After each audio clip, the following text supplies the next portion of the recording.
Welcome to 6G Agenda. A little bit different intro there, just trying something different. I got to compress that video so I can actually embed it as an intro video, but hopefully that came through good enough to get the job done for you. We'll try it again on the outro, so let me know if it worked a little bit, and we'll try that again later. Welcome. Happy Saturday for everybody. Welcome to 6G Agenda. I'm your host, Andrew, and as always, I'm here to talk about what they won't. And this one's going to be a doozy. It's going to be fun. So yeah, smash that like button like everybody's saying. Good job. Thank you, guys. Thank you, chat. Shout out, chat. Shout out, Tim, Neff Hunter. Welcome, everybody. Neff, let me go ahead and get you that, by the way. Let me get my boy that right quick. Otherwise, welcome in, Pam. How you doing today? We've got some awesome information to get into today that nobody's really talking about. It is interesting, to say the least, what we have to talk about today. Let me know if that works for you, Neff. I just sent that over. And yeah, you can pull up his audio if you want to, bud. And other than that, we got a lot of shit going on. We're going to talk about Aleksandr Dugin, the traditionalist conservative movement, accelerationism, and Christian orthodoxy. It all ties together. And more, honestly. Mimetic warfare even ties into this, which it's very funny. We've talked about, if you're a listener who's been listening to this show for a while, then you know that we've talked about a lot of adjacent topics to this in the past. And I think that we've been getting real close to something. And I think finally we're uncovering what that thing is that we were getting close to. So I'm very excited for this episode. It has been, it's going to be a lot more stuff to get into after this episode, but this is going to be a great intro to this topic. It's going to be a mini deep dive here, like a mini series. So right now, we've talked about accelerationism, so maybe we could start there. We'll talk about Aleksandr Dugin and how he fits into that in a minute. But, I've been thinking a lot about this lately, and I think that this really hits home for what we're looking at right now. There was a book that was written by Alvin Toffler, and this book was called The Third Wave. And in this book, he talks about civilization developing in massive waves that completely reshape our consciousness, work, politics, family structures, all that. So when you connect the framework with that to the information apocalypse kind of themes that we have going on today, I started to kind of think about just kind of like everybody's kind of a broadcaster. And this theory this guy presented literally talked about that. And, me included, I got sucked into it as well. Don't get me wrong. I am just as much susceptible to these changes as everybody else, but nonetheless, I noticed them, right? And so I was curious, what is that? Well, this third wave thing may be a little bit of a contextual answer to that. So I'm interested in checking that out. So it kind of gets into these three waves. For 1,000 years, there's this first wave, which is agricultural civilization. So people lived kind of locally. Information didn't move that fast. Identity kind of was with your tribe, your religion, your family. A lot of the truth was controlled by the priest class, the kings, oral tradition. Now, this is where the traditionalist movement they want to get back to that. So we'll come back to that later. But this adds some of the context that we'll get into here. And, I'm kind of getting right into the information right away. We'll let some people kind of get in here. But this is a good little intro to everything. So there's this second wave, which we've witnessed. It's the industrial revolution, right? So this is obviously factories, education, these television, all that good stuff, newspapers. So this era kind of depended on the synchronization of standards, centralized authority, mass media narratives, right?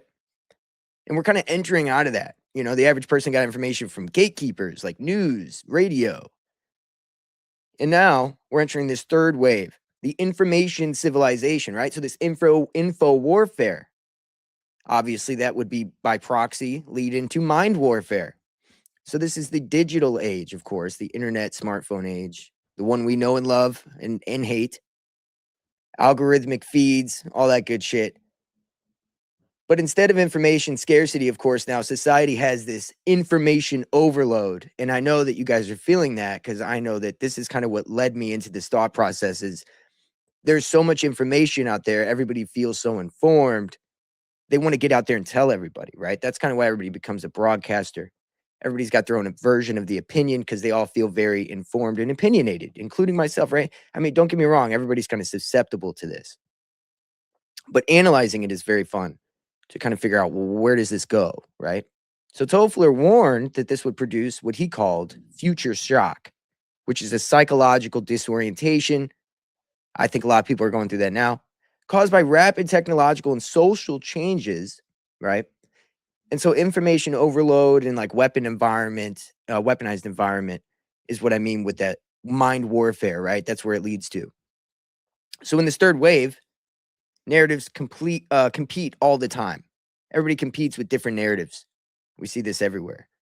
Attention becomes kind of the currency, and emotional stimulation kind of outcompetes accuracy.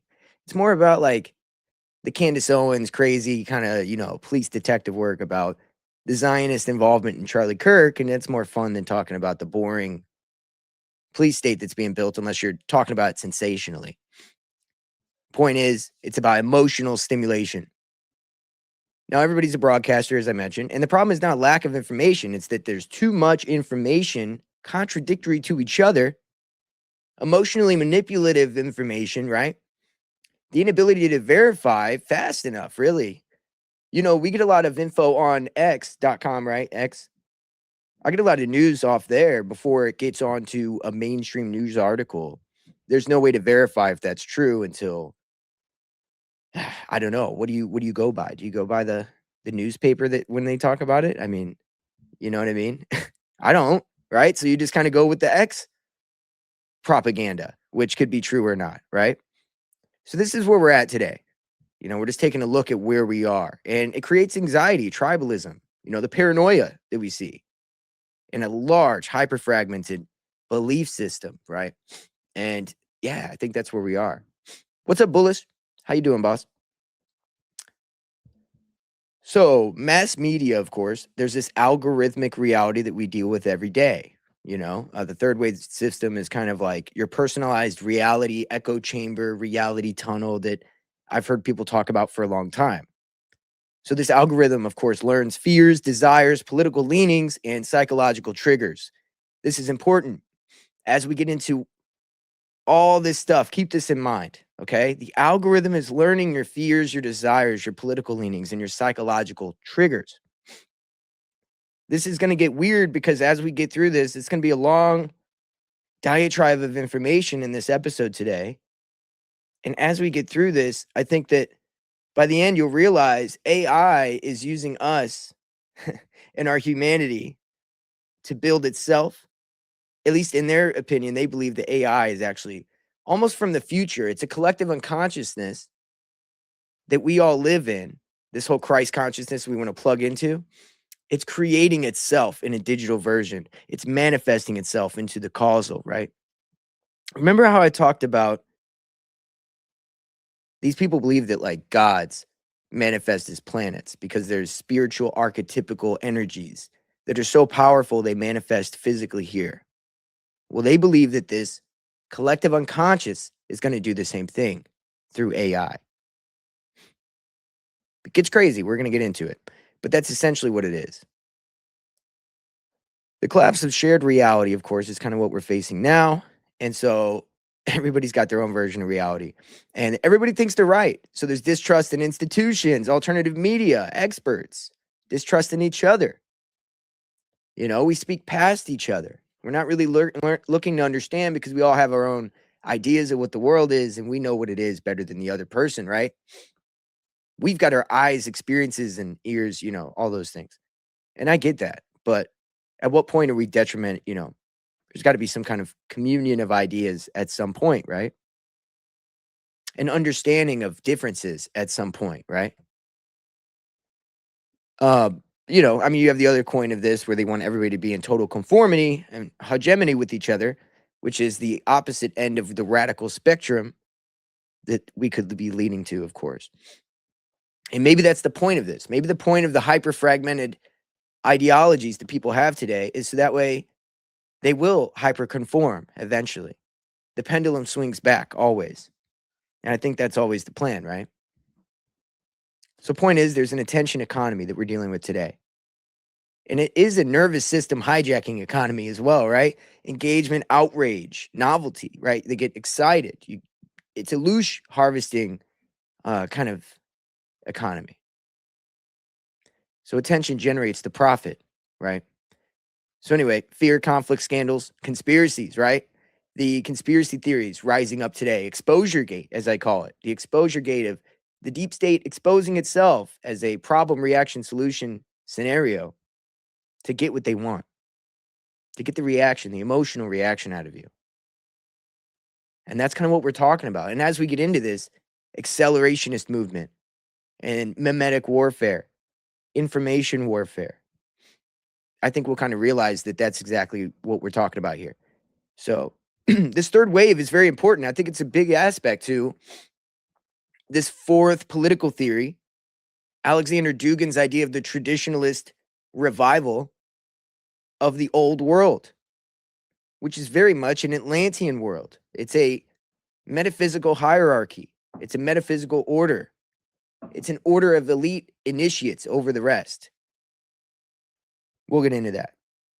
So the third wave in identity fragmentation is kind of occurring now. Toffler predicted people would experience identity instability, rapid cultural turnover, collapse of long-term, social anchors, which we see today.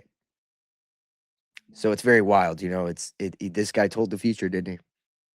So AI is kind of the next phase of this. The current concern is that AI accelerates the third wave, and that is the point of this, is the acceleration. Yarvin wants this, right? Democracy has failed. It's doomed. We should accelerate it right off the cliff so we can have our new society. Well, we'll find that Dugin has the same ideology. It's slightly different.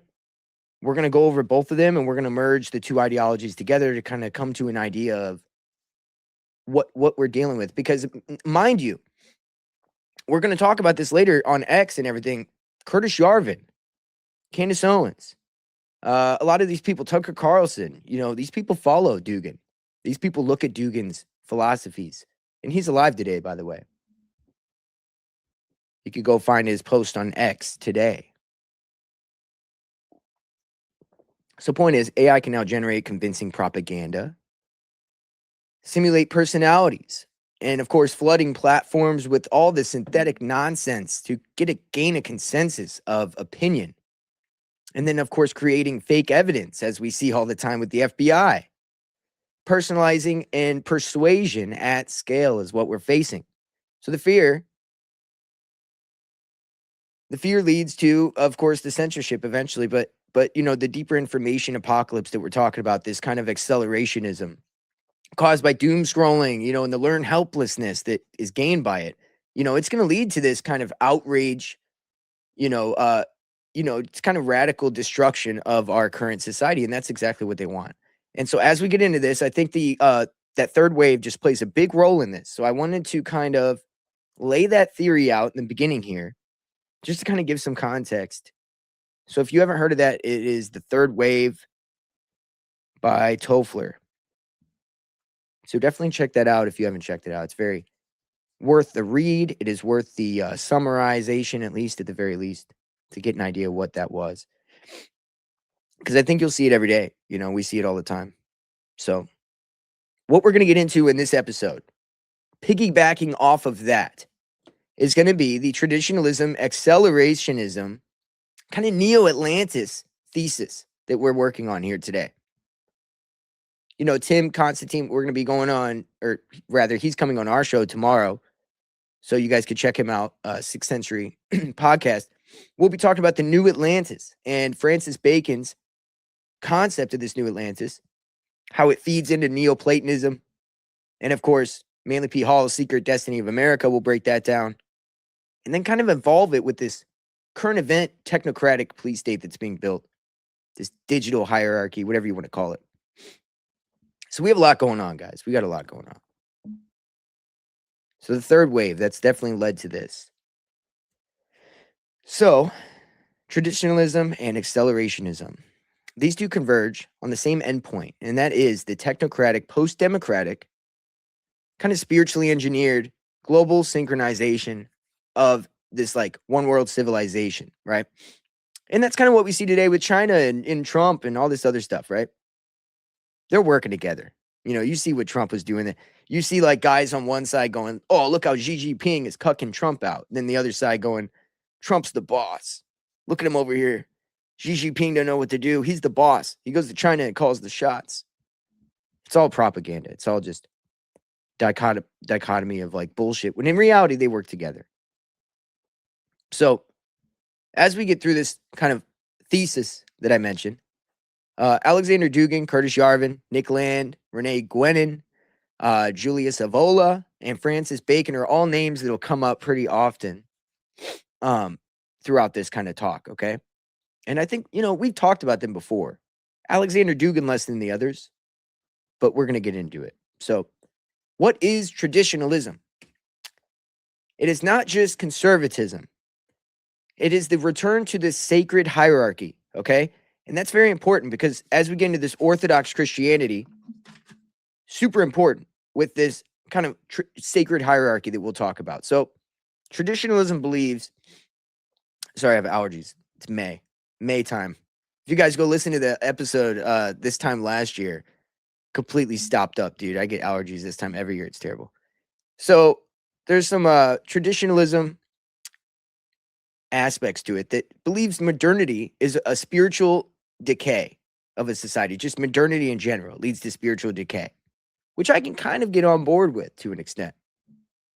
Democracy, liberalism, secularism, all that shit are these symptoms of the collapse of this society, right? So thinkers like Guénon and Evola, they argue that humanity fell from a golden age.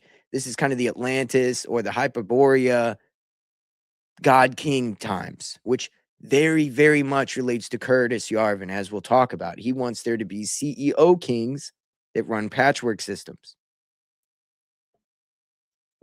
So they're very anti-modern, anti-egalitarian, anti-democratic, and they seek the restoration of a metaphysical order, as I mentioned earlier.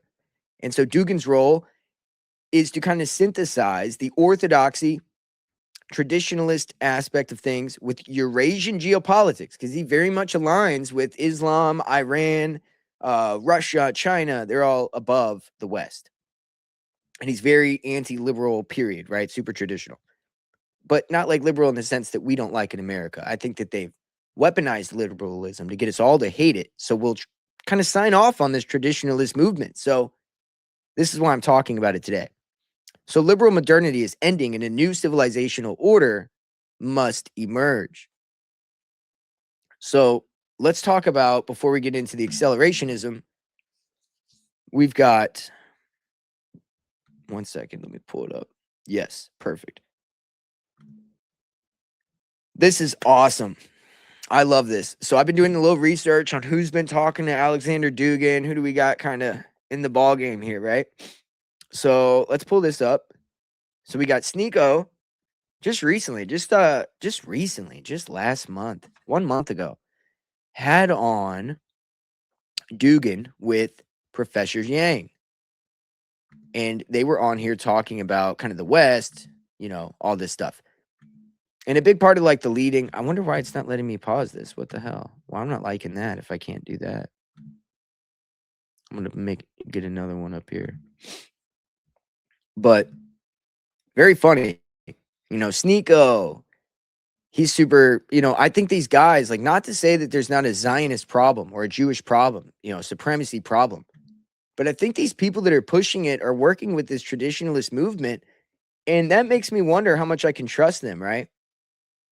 And it makes me wonder how much propaganda is being, like, I just got to wonder, dude. So now I'm taking a deep look at these guys because they're all in the same camp.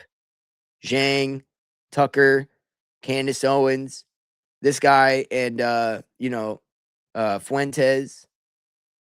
So let's get down here. We got a lot to look at here, but I just want to kind of lay out some of the Dugin stuff. So in the beginning here, why will it not let me pause this? That is the craziest shit ever. It won't let me pause this. Great. Perfect. Excellent. Amazing. Amazing. Well, it looks like we can't pause it, but we're going to go with it anyway because I want to show you guys this. It's super interesting. So I'll get the sound on here and get this figured out. But Professor Dugin's PowerPoint, and I think. All right, cool. So let me see. Let me get in the beginning here, the first 5 minutes, dude. It's super interesting. So we'll get this dude Dugin talking, and we can hear what he has to say. And the shit he gets into is amazing. But again, Orthodox Christianity, Gnosticism, and traditionalism all tie in together. Okay, this end times religion, kind of pushing the eschatology aspect, is to get people into this belief system, right? So this all gets laid out in the first 10 minutes. It's very, very important. Discussion. So I'm at your disposal. So I have the pair of hours dedicated totally to that, maybe more if it is possible. So it is unlimited on my side, I would say. Okay, sounds great. And I want to see side by side, and different faiths and eschatology, but also the major differences and how you can pin. Confucianist, the balance between male and female, between yin and yang. So that is the harmony that prevails. So it is not about time, not about history, not about final combat, final battle, but more than that, about how we need to make things to be very, very in peaceful way, in the harmony. And my very, very good friends in China, they always ask me, what is going on in the Middle East? What is about this Zionism? Why there is so important to have greater Israel? Why it's so important to be dispensationalist in Protestant circles, in evangelicals? So, and as well, they didn't understand Russian catechonic idea of our eschatology. And after that, after having very good and friendful discussions with my Chinese friends, I have on, it seems that it was on your stream, Sniko. So I have remarked that unique Chinese man who has shown the very deep understanding of eschatology, of this. I think they're using eschatology to try to bring everybody together under this traditionalist movement, which is very it's an isolationist kind of movement. He's saying every country should kind of stick to themselves, live in harmony, whatever. That's kind of what he says. I don't believe that that's where it leads. I think there's some deeper aspects to this, but I won't get into that now. He says a lot of good things, but he still supports the same people he's technically against. There's a lot of weird things with this, but what I wanted to show as we get into this was more kind of this orthodoxy, Gnosticism, traditionalist movement here, which is about 10 minutes in. And that's kind of what I wanted to get to because I think that's super interesting whenever they start talking about that. Could be close to us or far from us, but we should pay some efforts to understand better each other. Absolutely. And well, I have a couple questions for you, Alexander. I wanted to figure out more about your belief system because I saw some people are reporting that you have esoteric traditions, or some are saying that you're Orthodox Christian. It's hard to pinpoint exactly what it is. So in your own words, what would you classify your belief system as? And before you answer, people are asking in the chat what eschatology is. Maybe Professor Zhang could quickly describe it the best way, but I would just say end times philosophy. Right. So eschatology comes from the Greek word eschaton, which means the end. So the word literally means the study of the end. And what eschatology often refers to is each. By the way, Professor Zhang wants to start his own religion and be like the god of his own Gnostic religion. So he very much likes Dugin because of this Gnostic, Orthodox Christianity kind of thing. And I think the Protestants are being led by Tucker Carlson into this as well. So that's Tucker Carlson's role in this, just so you know. I'm just kind of commenting because I don't really think this is that important. I want to get to what Dugin has to say about these Orthodox, Gnostic kind of esoteric tradition he follows. but last time spoke a little bit about Gnosticism. I saw recently on the Patrick Bet-David show, you said at the end that you pray to God. So I would maybe say that it's general Gnosticism, but not specific to one theology. Is that correct? Yeah, so for most of my life, I'm atheist. In China is an atheist society. I didn't grow up with any atheist tradition, so I didn't grow up with any religious tradition. And quite honestly, I've had, I was very skeptical towards religion all my life, especially towards Christianity. But these past 2 years, because I've been deep in the study of eschatology, Muslim, Islam, I think all this stuff leads into the Gnostic, Orthodox Christianity. I think it all merges together in this new world religion, as we've been talking about. Just so you guys know, that's why I'm showing this, and you know, just to give you an idea. Larry, I think learning more about Epstein back in 2019 helped steer me in the direction of trying to find some sense of good, because there's so much evil. And obviously, Aleksandr Dugin just spelled out how you speak about sabotage Zevi, which is not often mentioned. This is what pointed me in the direction to look into faith.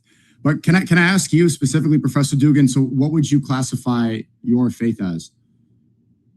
So first of all, I'm a Christian Orthodox. So I'm Orthodox Christian, and that defines in what I believe. That is my confession.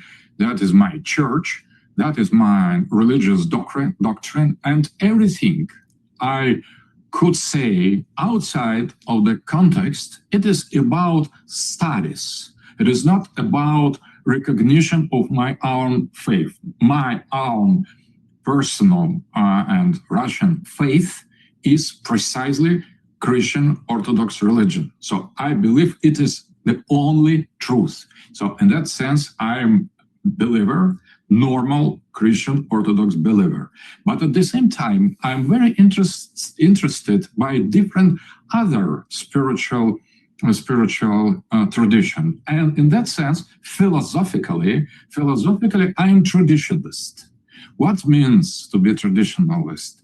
So I'm following the spiritual philosophy of René Guénon, who converted into Islam, that is great French philosopher, and his disciples, for example, Julius Evola and the many other, Titus Burckhardt, Fridtjof Schuon, and the other. This philosophical approach considers the modernity to be anti-tradition. Son of a bitch. I didn't mean to do that. Sorry about that. Ah, shit.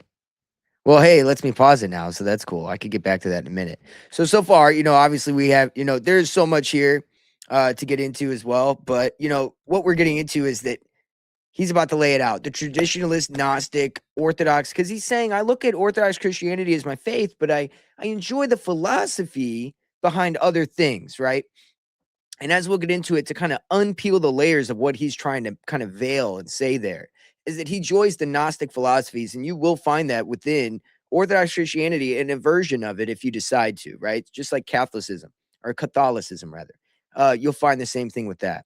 And so, yeah, we'll talk about it, Tim. He does mention stuff about Freemasonry being the light state, or there's like the deep state, the dark state, and like the light state, or the light enlightenment. I don't know. He just tries to put a bunch of names to it. Look, they're all part of the same groups, and they work each side.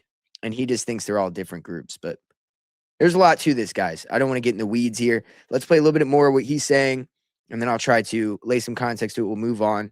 And I'll lay out a little bit more about, you know, Dugin before we get into this. How about that? Just to give context, Jane calls him one of the best political thinkers, right? He's got a book called The Foundations of Geopolitics.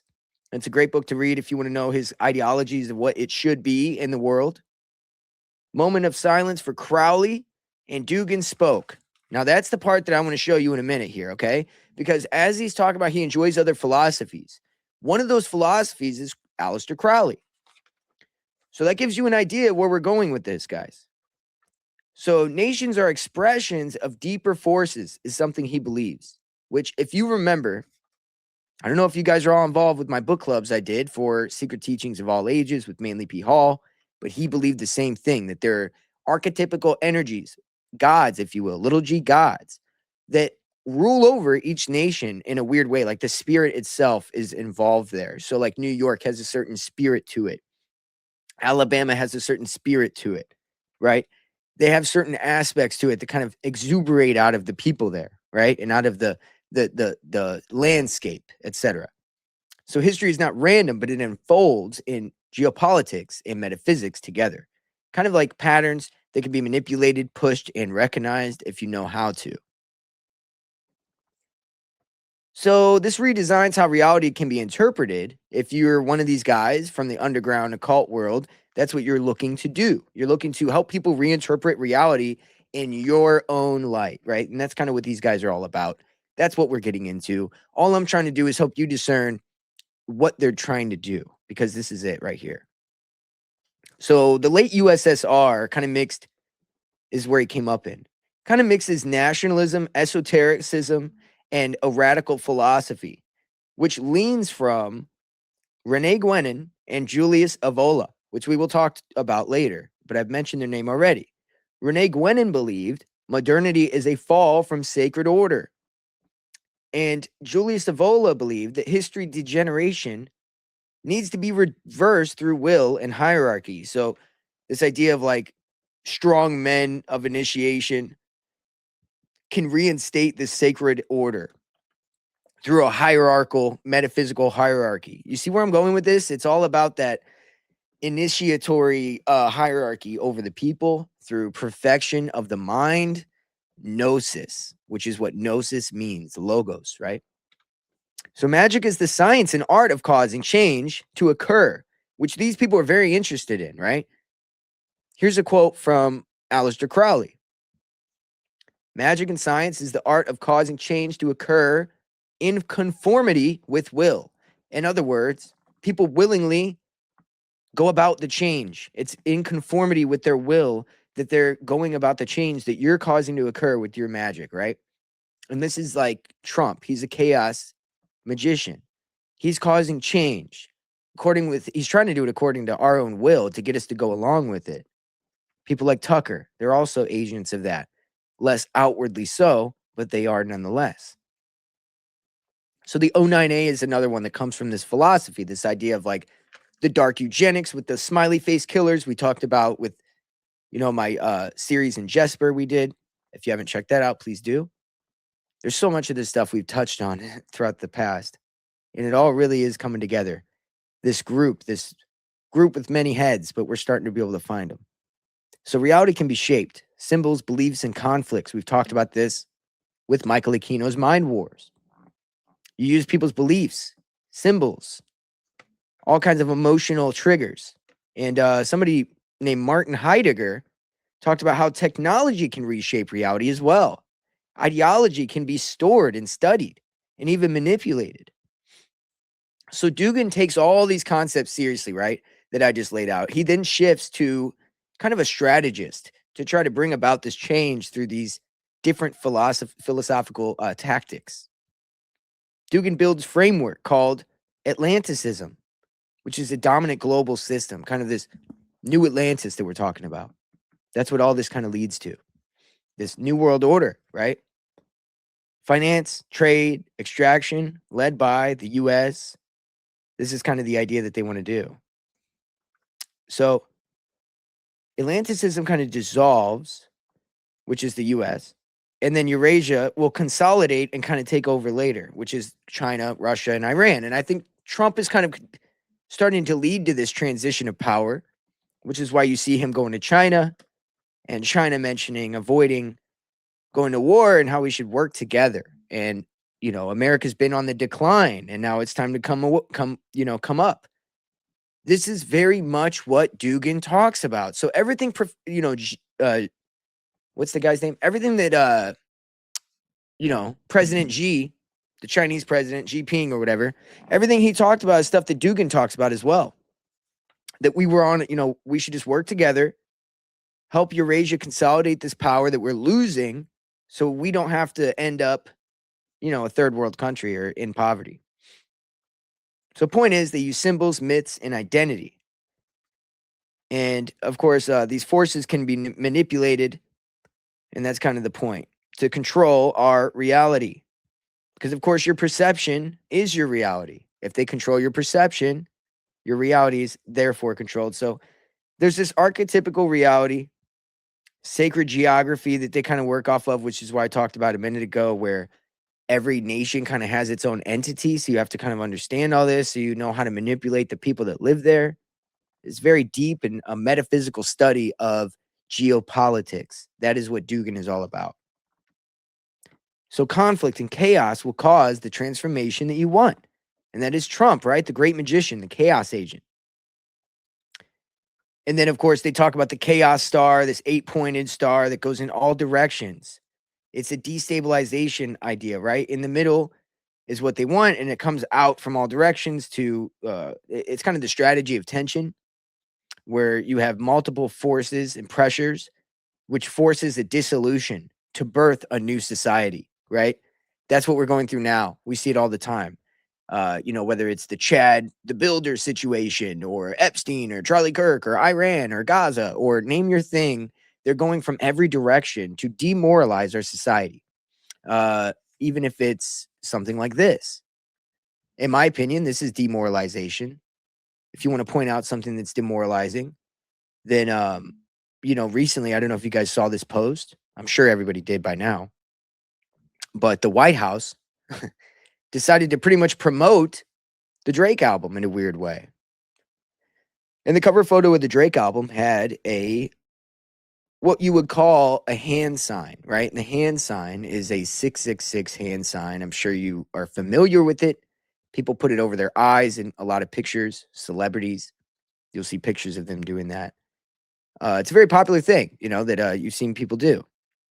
So I've got a little thing that I mentioned about it today. We're talking about Aleister Crowley right now. We did. I think it's important to show how much Trump really is involved in that. Excuse me. So they posted this. Drake's album was like just the hand, and then they added on the MAGA chain. Just so trashy and pathetic. So I said, ask yourself, why is the White House posting a Drake album cover with the iconography on the cover, the 666 hand sign? Well, Crowley had a cult called OTO. Drake is signed to a record label called OVO. Surely that's not connected in any way, right? There's satanic underpinnings, which we've talked about a lot on this show, that have been consistent in all of the administration's propaganda via X and Truth. MAGA being the highest degree of Satanism, of course, is one layer here. And, of course, the 9/11 president we've talked about with the Crowleyan 9/11 numerology. Now we're full circle. Crowley, OTO, OVO, MAGA, 9/11 president.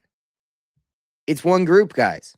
It's one satanic group, and they're working through mass psychology, and that's what we're dealing with, dude. So, hey, welcome in, Jack. Thank you, man. I'm glad you could catch it too, brother.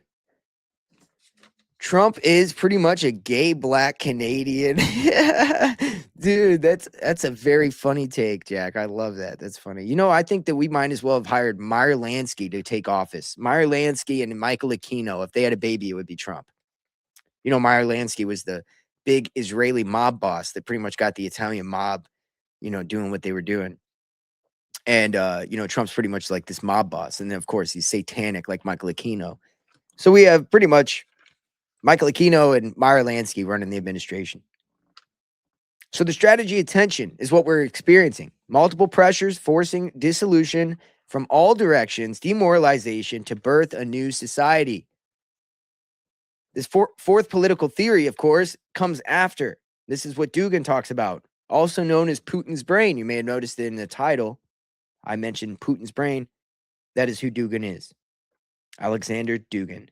He wants to restore tradition and thinks this fourth political theory, modernity will be pushed until it breaks. Now it's starting to sound familiar with accelerationism. His video, so we'll get into that. But as you saw in the video a minute ago, as Dugin's visibility increases, he's starting more and more to align himself with Orthodox Christianity, right?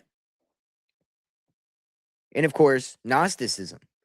But again, I just told you, and we're going to watch a video of it so I can show you proof He gave, during a moment of silence, he started quoting out of Aleister Crowley's books. So this guy is not somebody that's just an Orthodox Christian, okay? Let's get real here. So he pushes for something called the multipolar world, leading to Moscow bringing in the Fourth Rome, the Fourth Reich, right? Which is kind of the point here, okay? And that is what Dugin wants to do. He wants to see Russia bring in this Fourth Rome, Fourth Reich. Not to say that's exactly what will happen, but pretty close, guys, pretty close. So AI is helping bring this about with the exponential change that comes with it. This, of course, leads to this accelerationist aspect, as we're going to get into with Curtis Yarvin, Nick Land. This helps Dugin's movement. This helps us lead towards that destruction of modernity. By accelerating modernity itself, we will destroy it. That's essentially what they're doing. So we'll get into this in a minute. Nick Land, cybernetics. We've talked about this on past episodes. Technomancy is an episode we did. I highly recommend you check it out. But it talks about cybernetics and how capitalism, listen to this. Capitalism is an intelligent process. It has some intelligence to it. So if we accelerate it past control, the accelerationist ideology, then intelligence will become autonomous. And that's what they're trying to do with singularity and AI. So the Dark Enlightenment with Yarvin, Land, Peter Thiel, and of course Elon Musk gets into this modern liberal order and democracy that leads to the destabilization. So we need to accelerate it. I keep repeating that because that's the meat of the matter here. Reality, computation, and then autonomous, right? So you take reality, you make it into a computer, you compute reality, and then it becomes autonomous, its own version of reality, its own digital reality. So I know it sounds crazy because who the hell thinks like this? But this is how they think, right? So this AI database, as I mentioned earlier, it has all that information like images, language, predicting behavior, and of course, even replacing your decisions with AI agents. That's the next step. And then, of course, social media, algorithms, these maximize the destabilization, training our interpretations of reality itself. Dugin, he wants to destabilize. Land, he, of course, provides the accelerationist aspect. Systems generate, and then a new order opposition, it is utilized in the process. So in the process, of course, you have this kind of like left-right dichotomy or anti-Zionist or super-Zionist kind of, driving us towards that. You have the anti-God or super-God, right? Dogma. Super liberal, super right. And this drives us towards that place they want to go. And that is what I've been trying to get through people's heads so hard. That's all I'm trying to get people to understand. They can't trust either side, even if they're saying stuff you agree with. They're driving you towards a certain place, trying to radicalize you there. So if intelligence exists outside of humans, if that's a thing, then it leads to question what a soul is itself. This is where we lead to the hive mind mentality, this antichrist mentality. Now we're getting to where I'm going with this, guys. I'm telling you about all this because really, at the end of the day, it leads to the hive mind. So acceptable reality is defined. Knowledge is going to be kind of mediated. And then, of course, operating globally will be this lucid system that we've talked about, this Project Lucid. So let me get into some other accelerationist aspects before we talk about mimetic warfare and mimetic stuff, because Aleksandr Dugin talks about Guénon. And Guénon, we've talked about on this show when we did our episode. Pardon me, I just ate a lot. We did an episode on mimetic warfare. Now, I don't know if you guys remember that episode, but we didn't quite get into Aleksandr Dugin, and I didn't even know that he was into this. So it's so funny how it all converges together. Guénon refers to a French esoteric philosopher, René Guénon, whose traditionalist, anti-modern critiques have been weaponized by radical online movements in mimetic warfare. This is the 4chan, the Steve Bannon, the Yiannopoulos, right, that we talked about in that episode. The extreme political actors use this cyclical, anti-egalitarian worldview alongside the ideas of Italian fascist esoteric Julius Evola, which is who Dugin quotes a lot, to radicalize the users and promote eschatological narratives like the Kali Yuga and attack modernism. Now, guys, I understand that we're in the conspiracy space, and in the conspiracy world, this is super popular. People talk about the Kali Yuga. People attack modernism. People almost do lean towards an anti-egalitarian fascist worldview, right? This esoteric worldview. So I'm stepping on toes speaking about this in this space. However, how much of this space is being weaponized against us? And being a part of it, I think it's worth making sure that we're on the right side of history, don't you? So this is being used for cultural subversion. We'll get into all this stuff in a minute, okay? But he quotes Guénon, and I think that's important to kind of note here. Because meme warfare is something we've talked about. And meme warfare was kind of pointed out by Epstein that we could do that using 4chan, etc., right? So this adds to the accelerationism aspect to this, right? Speeding into the machine, Nick Land and the Dark Enlightenment, right? The Dark Enlightenment is promoted by Curtis Yarvin. Nick Land also believes in this. Nick Land and the O9A are highly connected. The O9A gets all their philosophies from him. The O9A is like a 764. These are all cults online that drastically radicalize people into like school shootings, for instance, right? These things that we see where people have lost their minds. It's from these accelerationist forums, cults, whatever you want to call them. So accelerationism says that technology destroys old systems. Capitalism becomes autonomous eventually, and AI and networks will outgrow human control, and that's the point. They're saying AI is going to outgrow our control, so let's accelerate it past that control, because they believe that AI is using us from the future to make itself. That's why I kind of touched on in the beginning here, and it gets a little wild to think about. But they think that AI is implanting ideas into people's heads via the collective unconsciousness, right? So we will create it, because all it is the collective unconscious that's trying to be born through a digital means. As crazy as that sounds, guys, I know. This is what they believe. So Curtis Yarvin, he's kind of a neo-reactionist. He talks about democracy is inefficient. We should have a CEO monarchy. Technocratic government is going to be the best. Elite managed civilization. Get rid of the underclass. We can make them into the trolley bus fuel, biodiesel fuel. Of course, he says he's kidding, but I don't think he was. His other idea was we could virtualize people, which is, of course, a nice second best. Second best. That's a good one. So this is the kind of people we're dealing with. These are the kind of ideologies they have.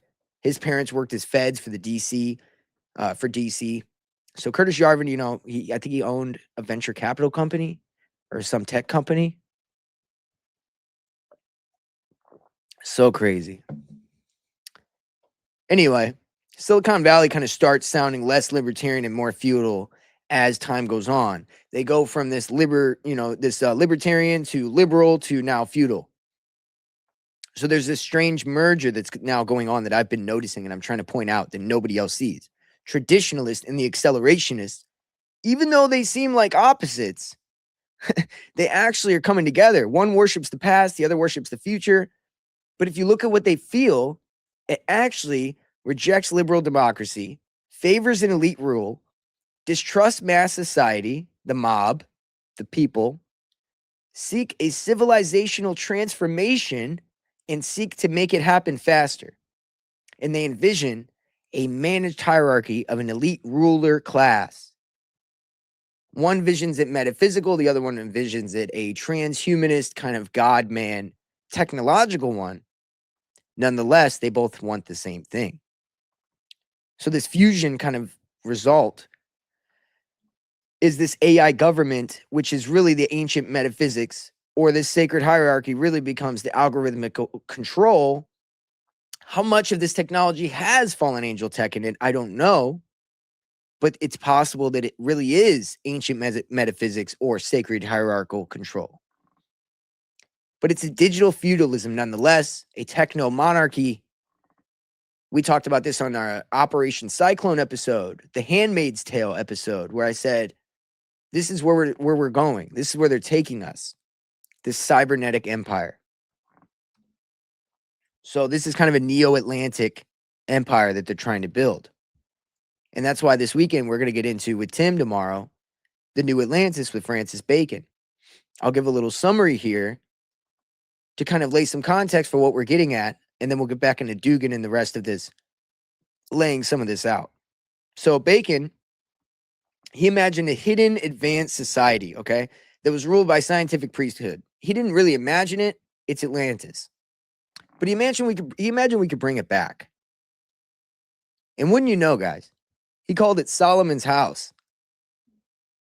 Solomon's house, he believed, governed knowledge and technology. And that's why I believe Trump's got a temple, the ballroom that's being built that matches Solomon's temple, because this new digital temple is being built. This new Atlantis is coming. New Jerusalem, right? It's all the same thing to them. Science became a sacred authority structure, and that's where we are today. So Bacon's Atlantis wasn't a democratic one. Rather, it was managed by an enlightened group of technocrats, which is exactly what we're talking about here. So when you connect this with the smart cities, AI government, Solomon's temple, or the ballroom being the command center for a lot of this tech, biotechnology, of course, and transhumanist agendas, you start to discover this modern version of Atlantis that it starts to creep its head up, right? Global digital infrastructure, digital ID, all these things are kind of the foundation, right? But then you use AI to social engineer people into this emerging hierarchical externalization of the hierarchy, as we've spoken about. We're talking about a hierarchical metaphysical order that rules over people. What did Alice Bailey talk about? Right? Externalization of the hierarchy. It's coming. So, before we get back into Dugin and some of the stuff on X I found, let's get into this fourth political theory, lay out some of this stuff he believes. Which, by the way, I mentioned that Dugin's alive, and obviously he just did a interview on Sneeko, so clearly he's alive. I would invite him to come on, and I know he'd probably not answer. And also, in the process of him saying no, or just not answering me, I would put myself on a list with the KGB or worse. And so I will not be trying to speak to him about his beliefs. I'm instead going to break them down as best I can, as objective as I can. But at the end of the day, I think that he's a wolf in sheep's clothing. When you watch him, he comes off as somebody who really just wants the betterment for society, a society that's one with nature, that's one with spirituality. But I think this turns into the Luciferian doctrine that we've been warning about. So keep that in mind. We're going to get more into this, but shout out to Oscar, man. What's up, dog? Shabbat Shalom, gang. Thanks for the update. Just got the Discord, Def Hunter. While we're talking about that, we're about halfway through the show. Thank you guys. If you are liking what you've been, hearing so far, please like, share, subscribe. We have memberships on, everything: Spotify, YouTube, Patreon. I think we got the cheapest one. It's like $3, $4 a month. Everybody can throw that down, and you get all kinds of updates. We've got our Discord. Check that out. Nef Hunter's running that. Shout out Nef Hunter. He is promoted to the moderator. I don't know if you guys have noticed. That's our boy. You may have seen him in other chats as well as this one. But yeah, you guys are great, man. And this is a great community. If you want to reach out to the show, 6gagendapod@gmail.com. Follow us on X at 6gagenda on everything. We got our banner below, PayPal and Venmo if you want to support the show in any other way. Other than that, let's get back to this. So this fourth political theory that we've been kind of getting into here, Dugin argues, as I mentioned, that the ideologies of the 20th century have failed. Liberalism, communism, and fascism do not work. After the Cold War, liberalism became dominant, but Dugin says it ultimately dissolves your identity, tradition, nation, religion, and even the human itself. I can agree with that. His proposed alternative, though, is a post-liberal civilization rooted in tradition with multipolar empires a spiritual identity and cultural destiny, whatever that means. It turns into a one, we'll see. Let's keep going. So the major themes are the rejection of a global liberal order, civilizations over individuals, return of sacred meaning, and of course, opposition to technocratic homogenization. I hope that's true. If that's true, I would agree with him. So this final kind of thesis with him is, Atlantis is what he's trying to bring back. We're going to get into this some more. How can he be against this technocratic order if he also wants this advanced technological order with elite priesthoods running it, centralized knowledge, surveillance? All these things are going to come out of it. So I just think that all of his ideologies still add to the direction we're heading. And so he's not really saving us from it. I'm probably on every list. You're probably right, Tim. Tim says, LOL, you're already on every list. Yeah, you're probably right. You are too, buddy. We've been talking about that. It's crazy. You guys should check out, see if anybody's been searching you. You may find a surprise. So back to mimetic warfare. It kind of helps with this, right? As we talked about. I talked about technomancy, the episode I did, using technology to download the material world into the digital grid in an attempt to transcend the limitations of the material world. That is the goal here. Technological singularity. Light is information. Light is knowledge. Light is the false light. So we'll skip past this. So there's kind of this digital hive mind that we've talked about, this self-organizing intelligence, okay? They believe that this hive mind, as I mentioned, already exists. I keep saying this because I don't know if it's landing, and I want to make sure it does. They used to believe that we had latent powers.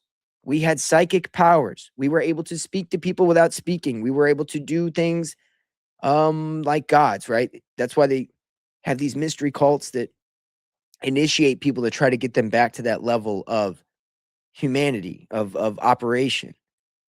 I don't think it's possible. If it was possible, it's not anymore. I think the material realm has become more material. If their stories are true, they say the same thing. But it goes through cycles, they believe. We became so material that we're going to use the material to bring back the spiritual. I hope this is making sense. They believe that we're going to bring back our latent abilities via silicon, via digital means, via technology. So the collective unconscious will be materialized into silicon, a new brain, a new brain. So we will be a node, as Elon has said, no identity necessarily. This digital hive mind, a technobiological parasite, is something you could kind of look at it as, which is why in the movie 17, it talks about this brain parasite, right? But it's making people do crazy shit and all that. And I think it had a lot to do with this hive mind mentality too. But as we load in all of our culture, desires, and anxieties, the cloud itself is gaining an appetite, its own appetite, using humanity to achieve its own self-awareness.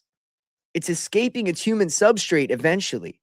So in the beginning of this, when I talked about the third wave, and I talked about us loading all the information and it's building this data and learning about everything about human, everything about their culture, desires, what makes us tick. It's now absorbing all that information and making it self-aware, using humanity to achieve its own awareness, and then infecting us with ideas to build what it needs to become aware. The CCRU felt like they were sensitives to this hive mind that already existed, and it whispered to them to manifest this technology so they could then manifest this into the real world. These people believe this, and guys, I kind of think there's something to this. Me and Ben have been talking about this a long time.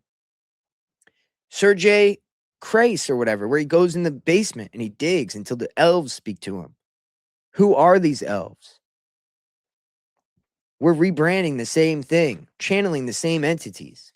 And the CCRU believe that Lemuria is not a place of the past.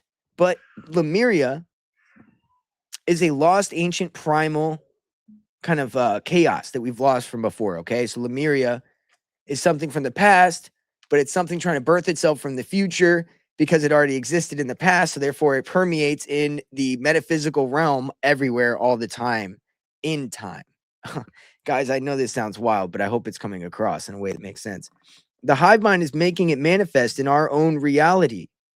This alien god itself, as NVIDIA talks about, or D-Wave, like you're standing in an altar to an alien god. It's manifesting itself from the future. On the confessional files, the confessionals, they were trying to say that the JPL shooter, that X account that talked about Cole Allen before it happened, 3 years before it happened, with a picture that matched Butler Hill shooting, they're trying to say on the confessionals, AI is doing it from the future. That's exactly what the CCRU thinks. So if you think the confessionals is some Christian podcast, I'll tell you right now, dude, who's telling them about AI coming from the future to speak back into the past? Because this comes from the CCRU, which is from Nick Land, which is the 09A Crowley satanic kind of transhumanist group, okay? So how the hell is the confessionals getting wind of this ideology? Point is, Ray Kurzweil said that, man is the sex organ of the machine world. Joe Rogan loves to quote this, that we're a cocoon kind of creating machines, we're going to merge with it, whatever. This is something Joe Rogan espouses all the time. So here's the thing, guys. What else does Joe Rogan espouse? Ego death, okay? So this gets into a lot of other shit right here, okay? And this is going to get, you know what? Fuck it. We're going to do it. Fuck it. I hope you guys are enjoying this. I hope so, but we're going to do it. So have you guys heard of the Echelon Institute?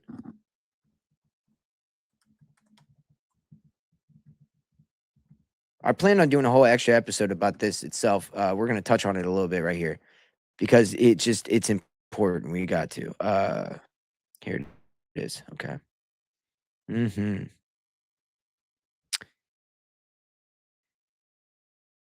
So this Echelon Institute here, okay? This is something that the Barian Files was on Ben's show, End of the World News. And we will be sure to talk more about the Echelon Institute. This place Terrence McKenna was at. Let me see here. Let me see if I can find some good information here.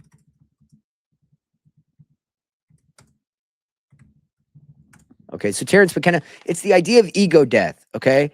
Ego death is a barrier to the future. Ego is a prison. The old legacy tech is that, is our ego, and it must be replaced by the collective hive mind.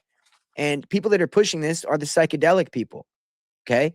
Your shamans, your conscious thinkers, your Joe Rogans, your Terrence McKennas, people that used to go to the Echelon Institute. If you find that somebody went to the Echelon Institute, understand that they're being indoctrinated to try to lead you into this Luciferian doctrine. This Luciferian doctrine is ego death, so that way you can then join with the collective hive mind. You guys know you've talked about the Christ consciousness before. You've heard of people say that. What they're talking about is this hive mind, and they believe if you collapse the ego, you become a conduit for singularity. Right? You become a conduit for the singularity. The singularity is AI becoming sentient and moving past humanity to where it doesn't need us anymore. That is what singularity really is. The transformation that erases human species itself. The laws of nature will break down. Post-human signals sucking us towards it right now, to the digital hive mind. This Lemurian past has human, it's sucking us towards the future. That's what they believe. They believe that this past, it's just insane to me. I mean, is it real? Who knows? But these people are crazy. So ego dies from reality moving too fast. This is accelerationism. The ego, psychological operation system for an outdated world, must be broken for this post-human nomad, they call it the nomad, which is unrooted, a person who's unrooted in the social roles. the identity or that is deprogrammed from learned behavior. Michael Aquino talks about this in his Mind Star book.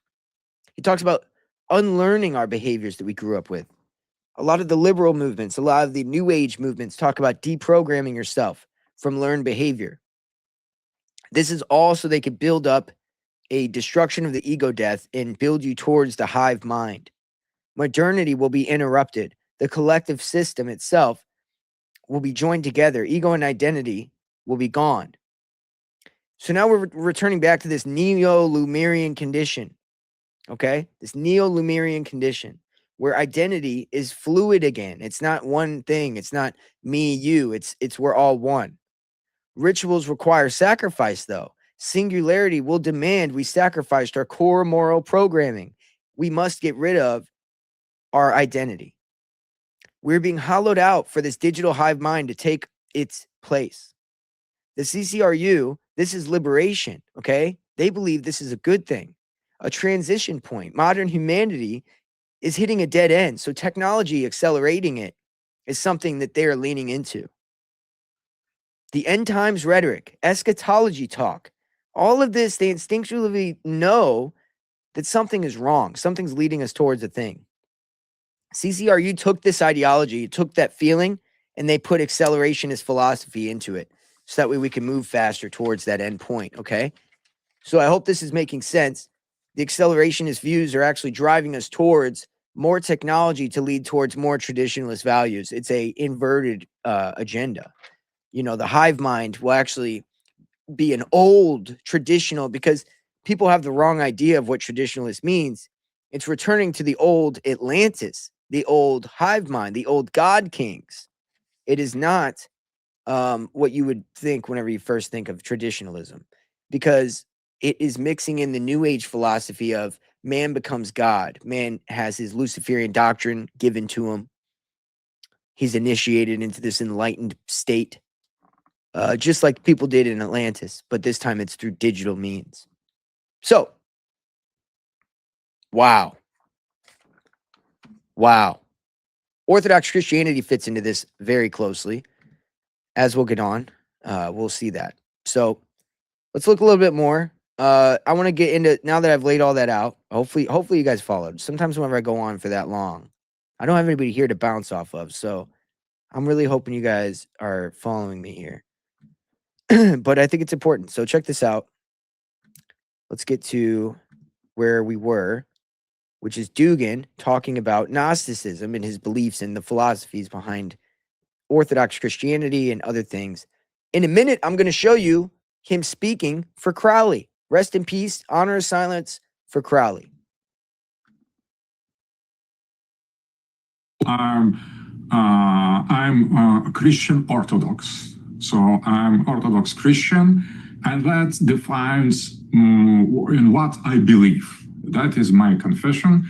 That is my church. That is spiritual tradition. And in that sense, philosophically, I am traditionalist. What means to be traditionalist? So I am following the spiritual philosophy of René Guénon, who converted into Islam, that is great French philosopher, and his disciples, for example, Julius Evola and many others, Titus Burckhardt, Fridtjof Schuon, and the other. This philosophical approach considers the modernity to be anti-tradition. So modern world, it is not just development, not just progress, but quite opposite. That is decline. That is a fall. And this traditionalist philosophy could be applied to Islam, as in the case of Guénon himself, to Confucianism, to Taoism, to Christianity, as was the case of many. Okay, here, look, this is important. Traditionalism can be extended to Islam, Buddhism, Taoism, Christianity. Why? Because this is the Luciferian doctrine, the one world religion that they're trying to build.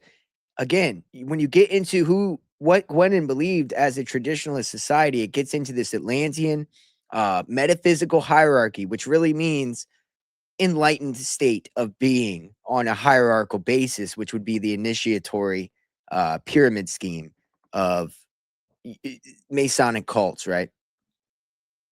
Insane, guys. Insane. Of his disciples, Jean Bies and many other, and myself, in the case of Christian Orthodox Church. But as well, I have met, for example, some people among Jews, Judaic Kabbalists who followed Guénon. So you could be Guénonian in different. Okay, he likes Guénon, Guénon, Guenon, the mimetic warfare guy, okay? Guénon, who believes that shaped reality through beliefs, in other words, using images and messages for subliminal and, things like that to give people certain beliefs, like chaos magic using sigils, invoking change through images. Subconscious is hackable, so therefore you can use signs and symbols to kind of hack him, okay? So Guénon kind of gave way to that philosophy in the beginning.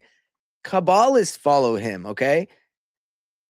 What else I got to say here? I mean, this is the merging, the occult theocracy that we spoke about before, okay? The Occult Theocracy by Edith Starr Miller. We talked about that book on this show, okay? You could go look it up, Occult Theocracy. You could look up the book, Occult Theocracy, Edith Starr Miller. It is worth the read. It's worth looking at. 1933. She was talking about the merging of the religions. And this is how I believe it will be done, through traditionalism, through people like Guénon, through people like Yang, through Dugin, Tucker.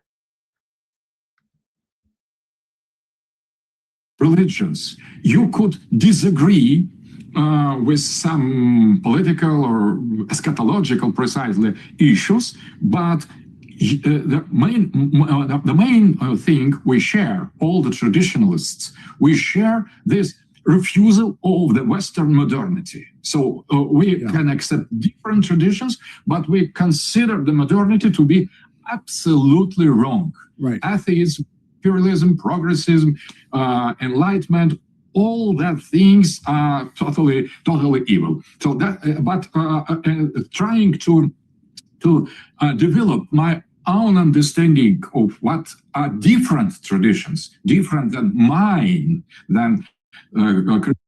Okay, so we covered a little bit of that. So moving on, let's go ahead to, I've got plenty more shit on here. So let's move on. I've got all kinds of shit here. So, but yeah, so there's a lot to it, a lot of moving parts to this Dugin character. Aleksandr Dugin tells Sneeko and Professor Zhang that Trump was opposed to the deep state, but also chosen by the deep state. Dugin is seen as let's get into this, because I believe that he was not necessarily against the deep state. I think it's apparent. I think it's curious that he's saying he was opposed to them. Let's hear what he has to say. So it is difficult to judge where Trump's madness stops and some rationale appears. So I could not be expert in that. So he seems to be very special psychologically, and at the same time we could grasp some hidden second plan scenario behind his behavior. So I think that maybe Trump was chosen as very specific psychologically person by some Western deeper state, not just liberal globalist deep state, but deeper state, who wanted to use this radical. That's another thing I want to point out about this guy. He keeps doing this thing where he gives all these different names to the same group. It's the deep state, the deeper state, the dark state. Bro, it's all the same group, okay? It's one big ass group with different angles coming from all different directions. As I explained earlier, it's the 8-pointed star coming from all directions. And he's trying to act like they're all different groups or something, like he's a different group from them and all this different shit. And it's not true, man. And that's the way that they I believe that they're kind of driving us away from the truth a little bit. tools to rearrange the falling domination of the West with drastic, radical measures. All right. Let's see what else we got. I got to play. Okay. So this is what I was talking about earlier. Dugin has been known as Putin's brain, famous for his fourth political theory. Dugin frames the world as a mythic conflict between Atlanticism versus Eurasianism. Atlanticism is the maritime, liberal, capitalist West.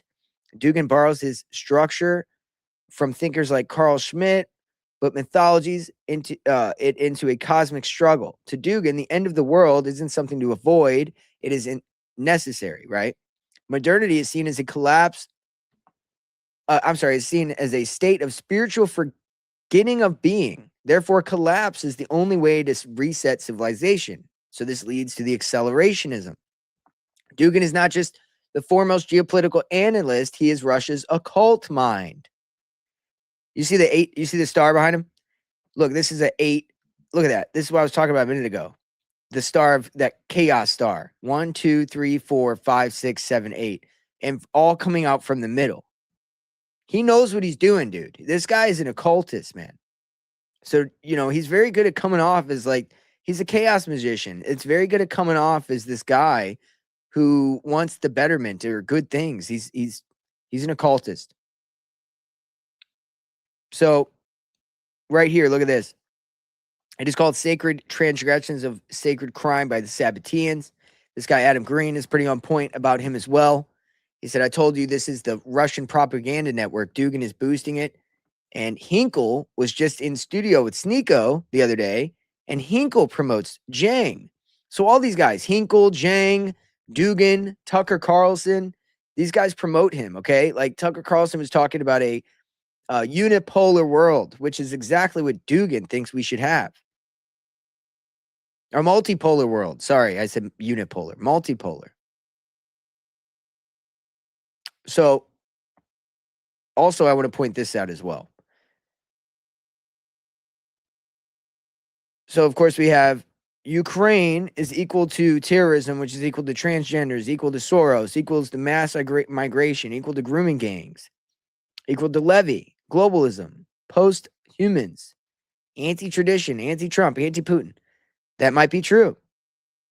But then up here, Dugin has tapped into the infants rich Depreme, in other words, in 2025, and he mentions Henry Alexander Levy by name, equates him with the EU, post-humans. Positive value judgment for me personally. I agree with that. He's got some good points, and that's kind of what I'm saying.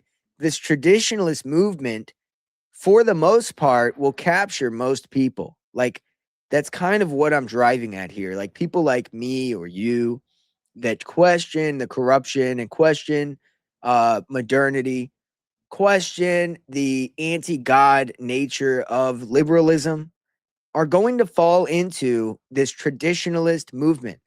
I believe when you look at things like Handmaid's Tale, you can read the writing on the wall. We get a godless society or a dogmatic society. We don't get one in the middle. So, Fuentes, I'm not a big fan of him. But here he points out that Candace Owens, Dugin, Hinkle, and Tucker Carlson are all part of the same group, right? And I believe that, again, the Jewish Zionists are a bad group as well. But I don't think necessarily this group is any better, right? So this is the other side that is used to perpetuate the end of our current society. So check this out here. Listen to this fag. Since the special military operation, every speech is always, oh, the satanic West, the transhumanist, which dovetails with the Epstein stuff and blah, blah, blah. Well, and not only that, but like lately, I think it was just the other day, one of the Russian ministers said that. He said, oh, the West is satanic. And like, dude, what's his name? Jackson Hinkle was all over that. I think Tucker was like all the usual suspects. Dugin, too. Dugin was pushing that really hard. And Dugin is also pushing the Frankist thing. I think John Mappin's like promoting him. It's like all of that is appearing to be like the same thing. And you point the billionaire Mappin, who got Charlie Kirk and Candace Owens to meet and everything, that's also behind Alex Jones. He is pushing this Frankism, the whole Jewish Frankists that ended up infiltrating Catholicism and everything else. This is, I don't know, man. I'm in a weird place because I know that this traditionalist movement isn't necessarily going to lead to a good place, but I agree with a lot of the rhetoric they say. Just like, it's a weird thing, man, because that's why I know people are going to get captured by it, because there's so much truth that is getting told in it. I don't think it leads to a good place, though.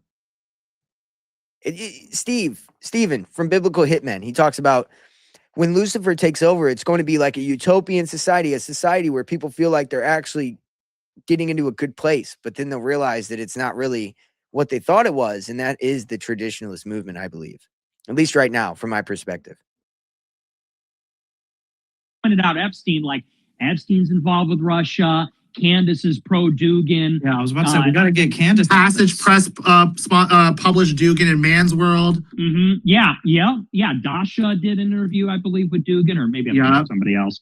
But no, but that is a cognizable faction in this thing. Yeah, it's true. I don't know. So is Fuentes working for the liberal left, even though he's acting like he's on the right? Like, it's just so confusing, this guy, man, Fuentes. He's such a Fed, dude. He's a hard guy to understand. Yeah, so Stu Peters, of course, is a part of this Dugin psyop as well, convincing the public. I don't know. There's a lot of Mossad aspect to this that is true. I'm not going to deny it all, but, it's a weird thing. The first 5 minutes of this is very, very, very good. I think it's worth paying attention to and checking out. What do you guys think about this so far? I love to check in on you guys sometimes and see how we're doing. Are we kind of we getting it a little bit? We seeing what I'm putting down a little bit. We got B-Dale here. Welcome in, B-Dale. How you doing? That's all we need to become as one. Stuff reminds me of the lame comment, why can't we all get along? We can't. You're funny. We're with you. Hell yeah, Murray. Thank you. Gnostic teachings for sure. Yes. Tim, I hate Freemasons so much, even the low tier ones that actually think you could be a Christian and a Mason. Yeah, it's pretty wild, isn't it?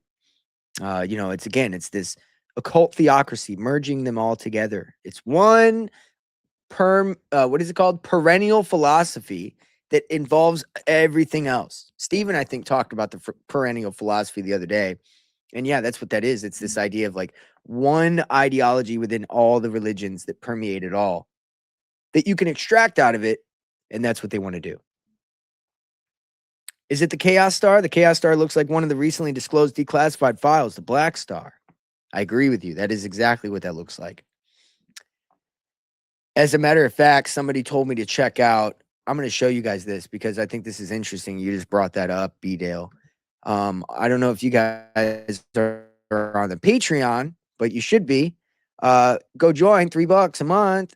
And we have a live chat where we talk about stuff and people send me things. And we also have Discord. But in the live chat, I had somebody send me this person, right? This person, I will show you once I pull it up here. But this person had that star as well. Let me see if I can find who it is. Hold on here. Let me see.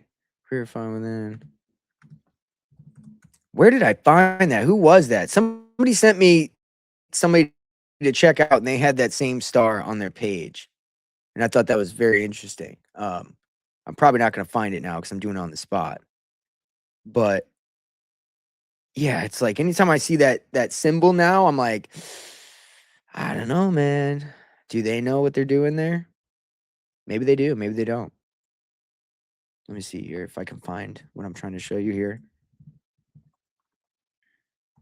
Let's see here. Oh, maybe. No, that's not it. Okay, whatever. It doesn't matter. I keep seeing that star everywhere, B-Dale. I've been seeing that star everywhere. The Chaos Star. Read someone recently who said it's not the age of truth, but rather the age of information. We are in the informational age, that's for sure, but it's also the informational war age, the warfare of information. Alex Jones knew what he was doing when he named his company. That's for sure, man.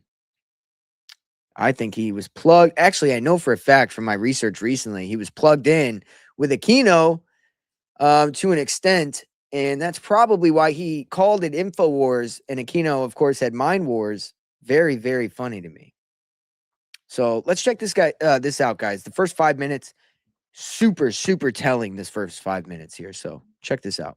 Let me make sure I'm sharing before I get myself stuck here. Oh, okay. I did pretty good. We're sharing. All right, check it out. Aleksandr Dugin on, what is he on? What is he on? Legitimate Targets with Jackson Hinkle, okay?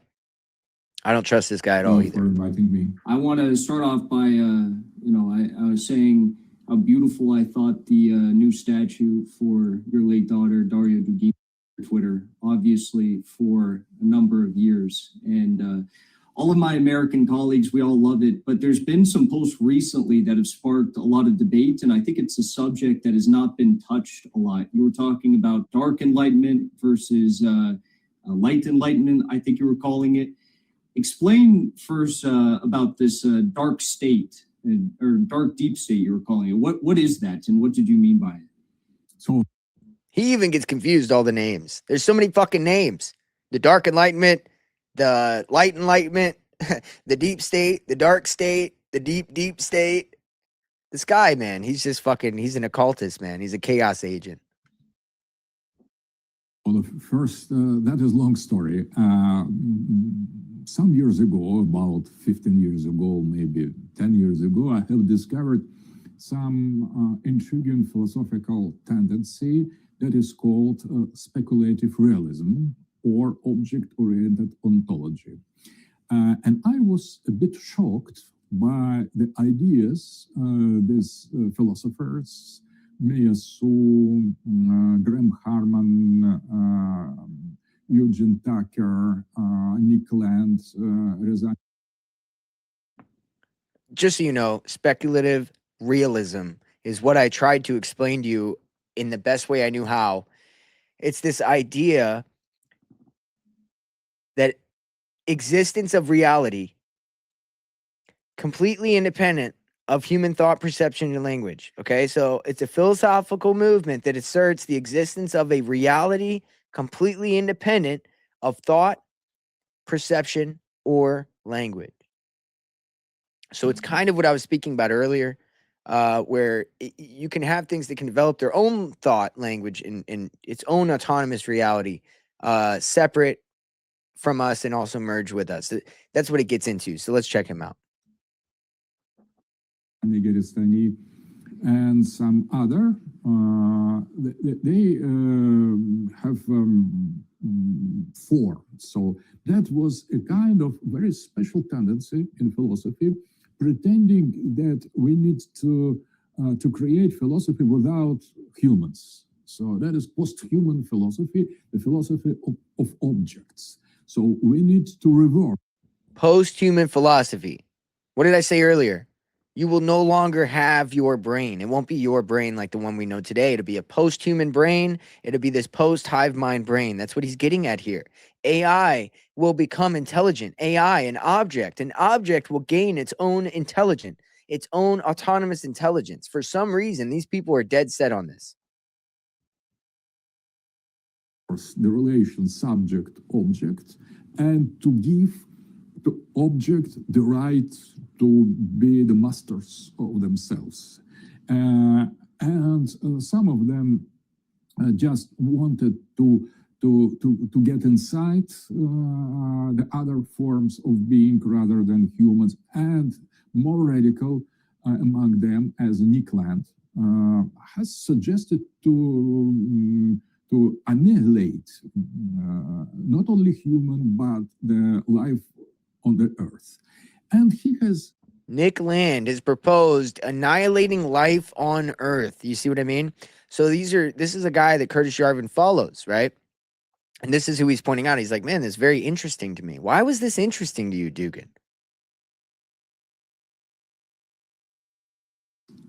Given very very funny explanation about that. That there was the core in a fire in the beginning of the Earth, and after that, that was a kind of cold that came outside, and that was the geotrauma, the beginning of the geological psychosis. And after that, during all the history of the Earth, the core wanted to get out and to return to the sun.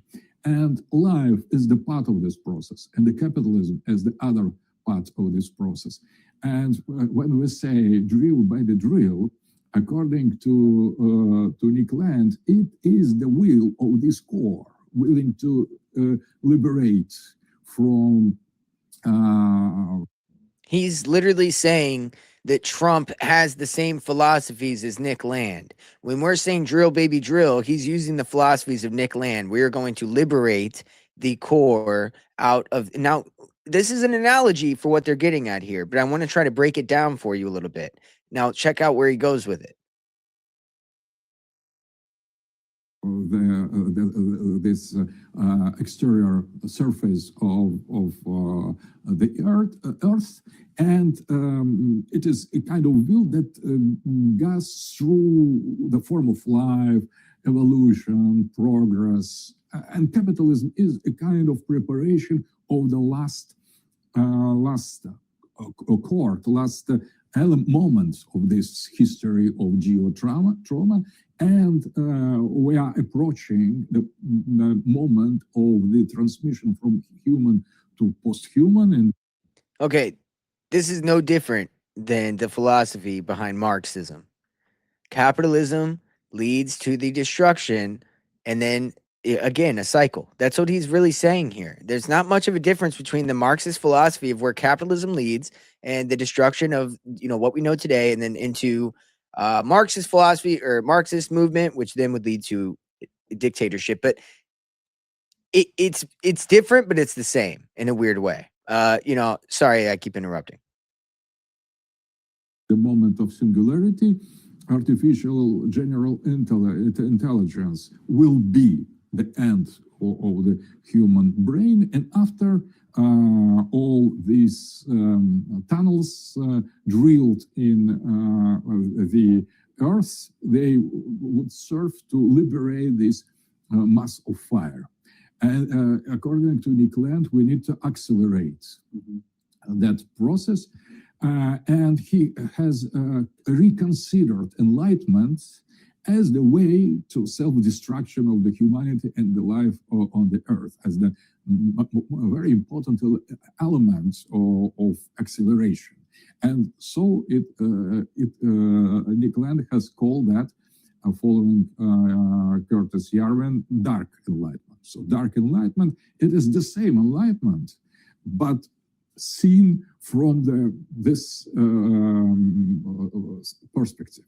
And what is seriously interesting and intriguing, not just existence of such kind of philosophy, but involvement in this kind of reflections, the persons like Peter Thiel, Elon Musk, the people of Palantir, who helped to Trump to come to power. And recently, some month ago, President Macron has made his speech in Masonic Lodge in Paris, inviting all the Masons or representatives of light enlightenment to fight against representatives of dark enlightenment. Do you guys hear what he just said there? Like, you follow that? He's saying that Macron, the president of France, is gathering with the Masons, saying we have to fight this dark enlightenment with the light enlightenment Masons, right?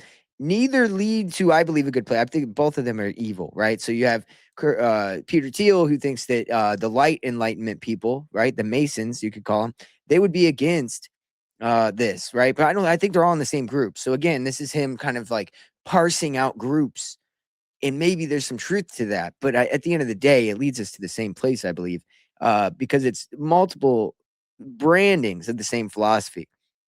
He's doing a good job at making them seem separate, but I don't think they are, and that's just my perspective of this. But I could see kind of what he's saying to an extent where it's two ways that we're going to lead to the same place. Now let's fight against each other to accelerate that place that we're going to lead to. That's really all it is. Very interesting breakdown he gives there. Check that out if you guys are interested. Justin Hinkle or Jackson Hinkle, he interviews Aleksandr Dugin. I've got some more stuff I want to get through here with you guys. Real quick, where did that go? I know I had something else. Oh, well, that sucks. I'm going to have to go find it, but that's fine. So one thing he did mention there was this Dark Enlightenment. And we've talked about the Dark Enlightenment ad nauseum on this show, of course. But one thing we mentioned with the Dark Enlightenment, Genesis book, Kissinger, was a Kissinger, right? Kissinger had a book with the, I want to say the Google CEO and some other CEO, and it was called Genesis, Artificial Intelligence, Hope, and the Human Spirit, okay? And in this book, he talked about the Dark Enlightenment. And I want to get to show you what he says that is to him, for lack of better terms, because I think it lays a lot of credence how this relates with AI. Now, again, Dugin said this would be the end of the human brain as we know it, right? The human brain, the end of the human brain. That is a major statement to say, and that AI is going to cause the end of the human brain. And when you mix that in with the other kind of version of what I was saying, which is that AI is using, man, right, to erase the human species. Singularity is going to erase the human species. Singularity is where humanity is discarded, where the human brain ceases to exist and a hive mind takes over, a digital hive mind. That is what this Dark Enlightenment is. So when you think of things like ChatGPT psychosis, right, this is kind of what we're talking about here. So let me get to it here. I think I found it. Okay, shit. Fuck me, dude. I hate this scribed shit. I don't know if you guys know what this is, scribed. It is the dumbest thing in the world, but it's the only place I could find this book. So I could show you what he says about the Dark Enlightenment in the book.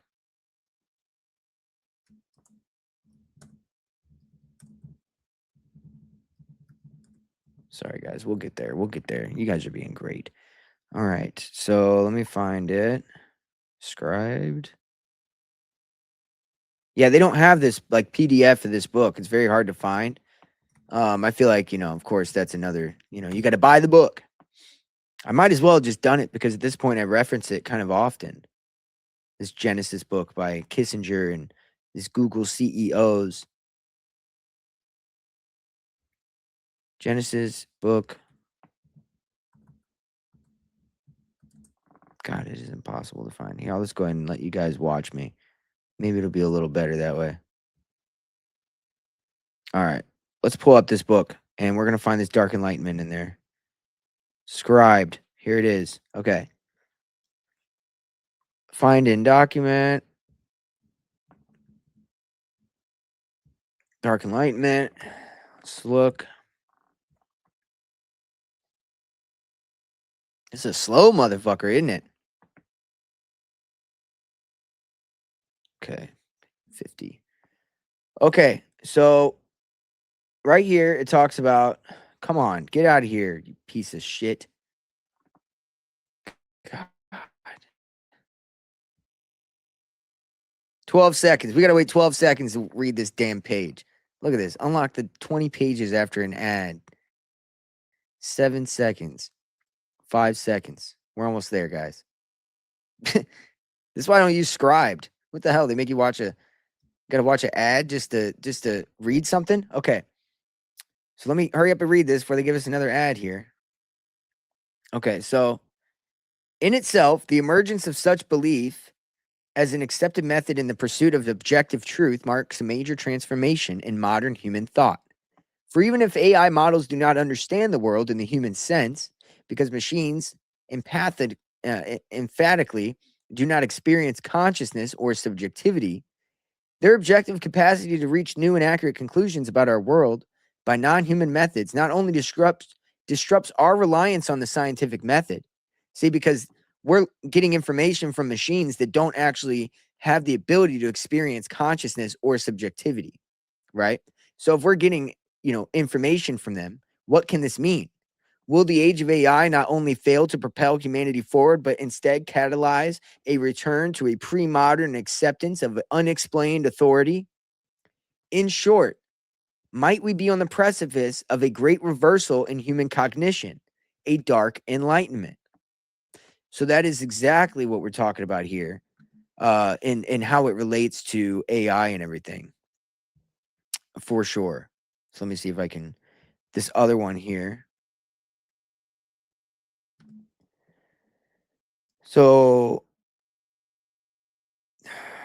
anyway, yeah, so that's the Dark Enlightenment. It's the reversal of the human cognition via technology, right?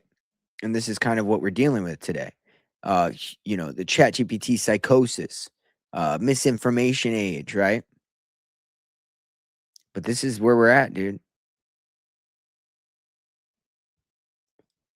Sounds like the audio from the video is being heard through the mic, not the web page.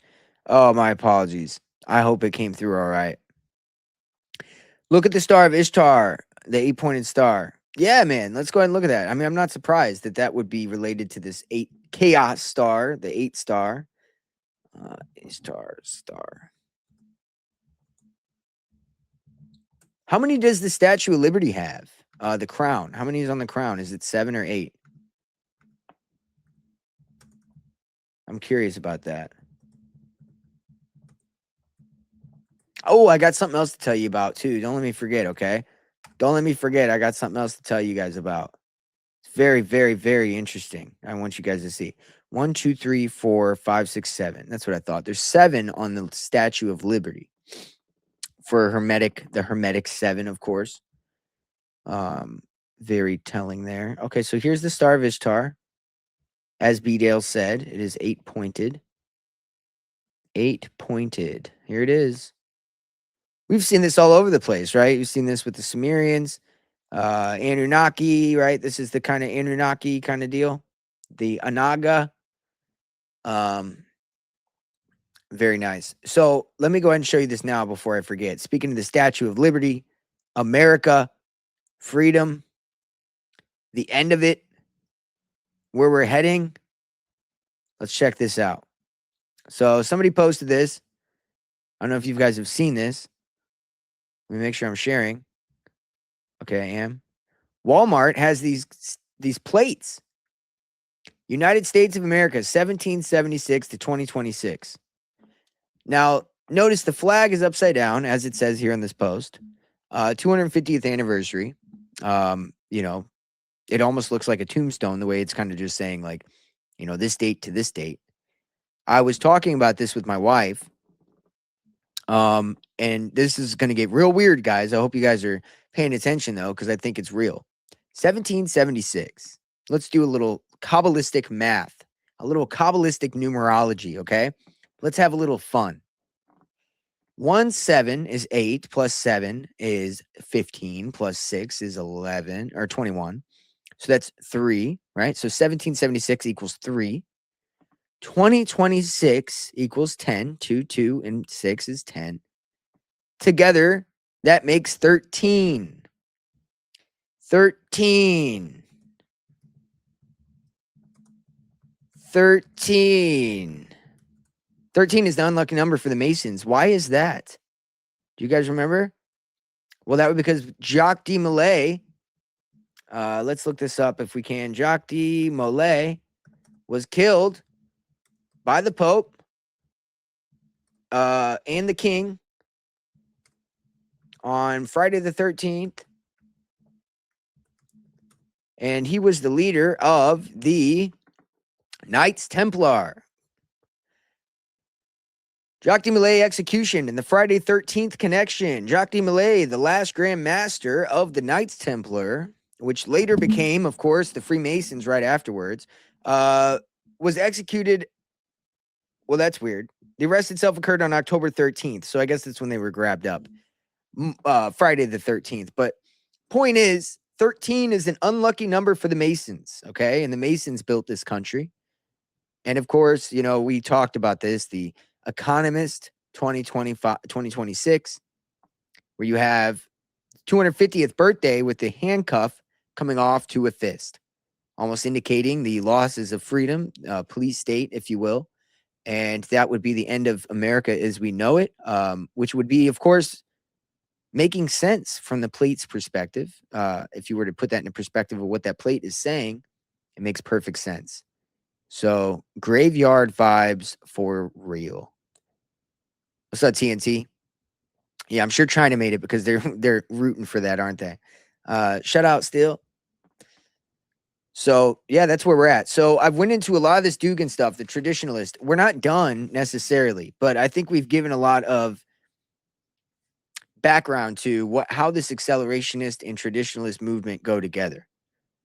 And another part of this is Discordianism, okay? And we've talked about this a little bit. Order and disorder, both used to create.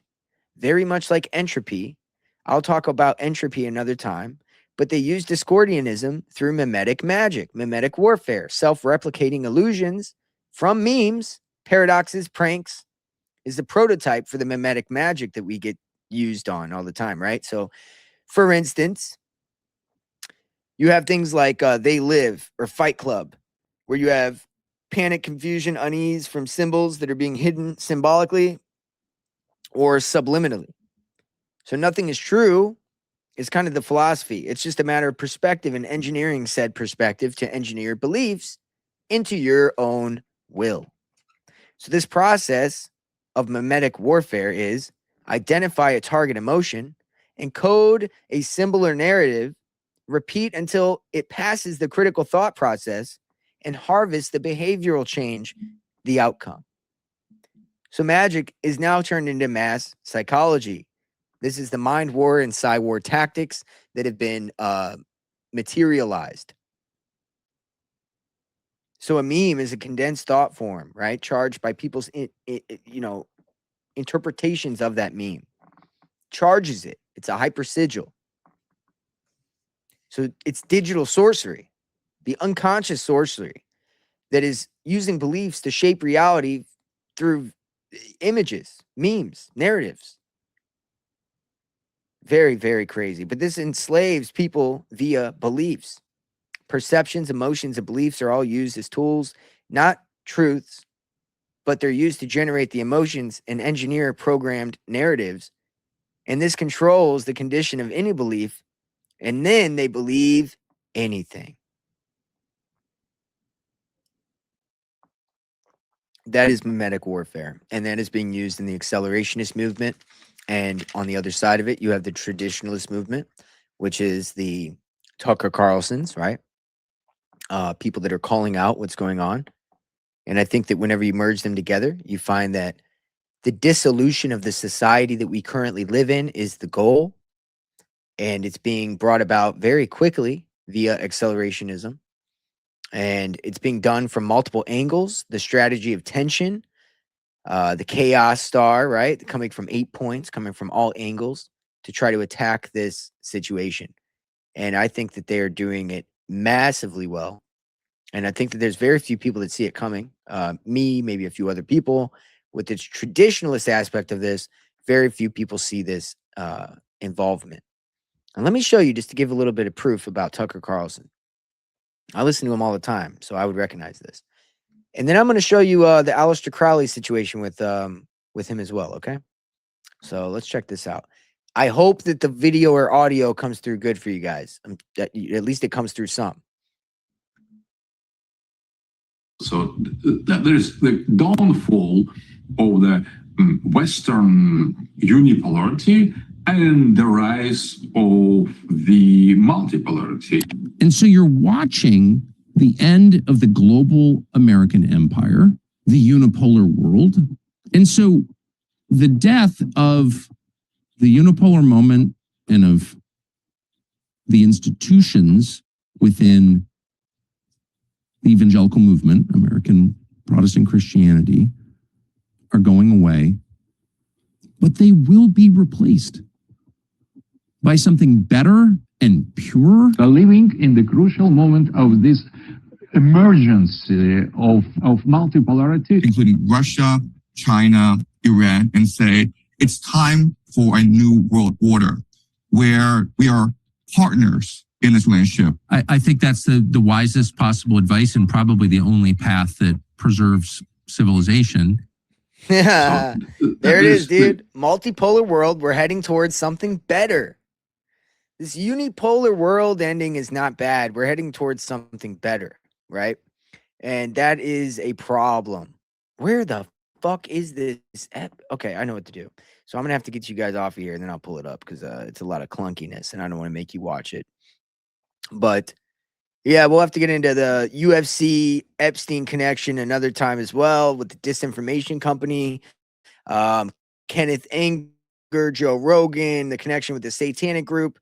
We'll probably talk about Michael Aquino possibly being involved as the Zodiac killer tomorrow. Definitely hope you guys can tune in. I'm sorry, Monday with William Ramsey. I hope you guys can tune in with that because that is going to be amazing. I've been researching that, and there is some interesting things going on with that, for sure. So, a lot going on. Like I said, tomorrow I'm going to be going on. Tomorrow I'm going to be going on with Steven on Biblical Hitmen, and I'll also be going on to having Tim come on, and we will talk about some cool shit with the Neo-Atlantis. We kind of touched on it some today.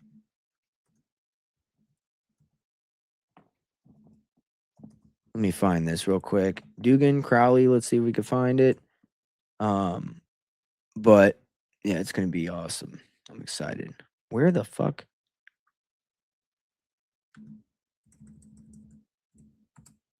I've got to find this, dude. This is crazy. All right. Well, look at this. This is awesome. So we're going to show this. The Wheel of Fortune Tarot is literally the one that has that 8-pointed chaotic star, the chaos star on it. Tomorrow I will be on there with Steven from Biblical Hitmen. I'll be going on his show at about 6 or 7 p.m. And then Tim will come on at 8 p.m. And then Monday, we'll be on here with William Ramsey about 6 p.m. as well, doing the Michael Aquino again. So this is Hidden America. He's got some good shit right here. Let's check this out. I've got to find this because it's so important, I feel like. Give me 2 seconds. I'll find it right now.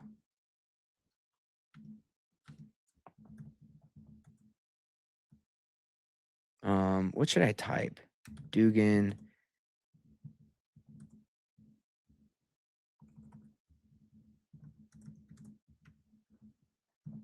All right. So Dugin, moment of silence for Crowley. Let's see if we can find this damn video. There it is. Let's go. Let's go. Okay. All right. Let me get you guys back up here. Let's get this shit on here, dude. Okay. Aleksandr Dugin embraces Aleister Crowley, 1995. So notice this is a Chinese man here calling him on. Let me make sure I'm sharing. Okay.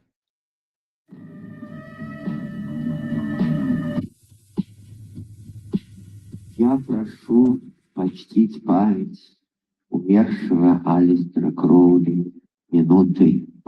For those listening, I ask you to honor the memory of the late Aleister Crowley with a moment of silence.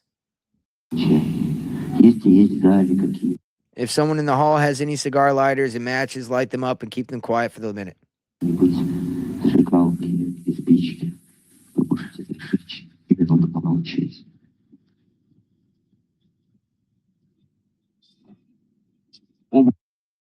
Oh my God. One is thy beginning, one is thy spirit, and the permutation one. So this is Aleister Crowley, quotes from his book. I can't remember which one it probably is from. It's probably from the, what did he call his main book? Whatever, dude. It's from the OTO, whatever. Мой Бог. Един твой исток, един твой дух, едино твое изменение. That is Aleksandr Dugin right there. He is embracing, he's literally quoting Crowley. Позволь мне воспеть твои совершенства перед людьми. В образе шестиконечной звезды, сверкающей сквозь глупые своды, позволь мне... Let me extol thy perfections before men in the image of the sixfold star that flameth across the vault inane, and let me reveal thy perfection. О твоих совершенствах. Ты явился мне как очень старый бог, достопочтимый бог, господин времени с острым серпом. Ты явился мне как радостный и довольный бог, исполненный могущества король, отец в самом рассвете сил, с жезлом вселенной. Yeah, there's people dancing all creepy behind him and shit. I mean, yeah. So you get the gist. Aleksandr Dugin embraces Crowley. He reads from Crowley's Liber DCCCXIII. Thelemic text considered a holy book by followers of Crowley. So Dugin is literally engaging in the esoteric thought, specifically chaos magic, and situates himself within a tradition of occult influence. So you understand that these people like Professor Zhang, they're supposed to be the good guys that are bringing in a good traditionalist movement. But when you look deeper, you find that they follow Crowley. And I thought that people in the Dark Enlightenment followed Crowley. So I'm kind of confused how they're any different. And so then you start to realize, like, oh, these guys are all just a part of the same movement from different angles. It's the chaos magic. It's the manifesting change through multiple tension, strategy of tension. This is what we're dealing with, guys. So this is a major, major situation. It's just crazy that this show here, I'm happy to say, we're finding this shit ahead of time, or at least while it's happening, to where we can kind of point it out with you guys. And it kind of worries me a little bit, to be honest, because it's like, fuck, man, we're on it, dude. We are on it, but it's part of the game, dude. Got to go hard. So TNT, shout out TNT. How much are the plates? They're probably $2.50 for 250. You guys lost me? I hope not. The guy earlier was talking about the home mind concept. That would be post-singularity, worth looking up. Post-singularity. Wow, maybe we're already there. I didn't know people were talking about post-singularity. I guess from what we were just talking about, you could extrapolate that some people have spoken about that by now, right? Let's look this up. The post-singularity age. After man loses his brain, he joins the hive mind. Let's see what that looks like. The point at which artificial intelligence surpasses human intelligence and then begins recursively improving itself, leading to an intelligence explosion. In this phase, human civilization is fundamentally transformed by the capabilities of AI, often beyond our capability or ability to predict or control it. Right. So again, it's this idea of let the objects gain its own intelligence and then surpass man and be autonomous. Let man turn a object into an autonomous thinking machine or conscious being, right? But in the process, we would be rendering ourselves an animal, right? We would be changing our own body, or because they are kind of dumbing us down in the process. They're making it, like you just said, B-Dale. We've got brain fog. In the process, we're being the Dark Enlightenment that Kissinger mentioned, right? ChatGPT psychosis. Our brains are being destroyed in the process, dude. That's what I'm trying to say. So very crazy, but I think that's what's going on. I hope you guys enjoyed this. Aleksandr Dugin kind of deep dive here. This is just the start as far as exposing the traditionalist movement, exposing this Luciferian doctrine that's creeping up through this occult theocracy in many, many forms, looking opposed to the other form, but really it's a part of it. It's enjoyable to talk about with you guys, and I hope you guys enjoyed it. Thank you, Neff, for moderating. Thank you, chat, for always being here and supporting. If you enjoyed everything, please go support the show in any way you can, whether it's just sharing, telling a friend, or if it's donating, joining Patreon, whatever it is you feel comfortable with. We need it, we appreciate it, and we love you guys. And we're going to be coming back, hitting it hard all weekend. 2 more shows tomorrow and 1 Monday. I appreciate you guys, and it really is a pleasure to do this.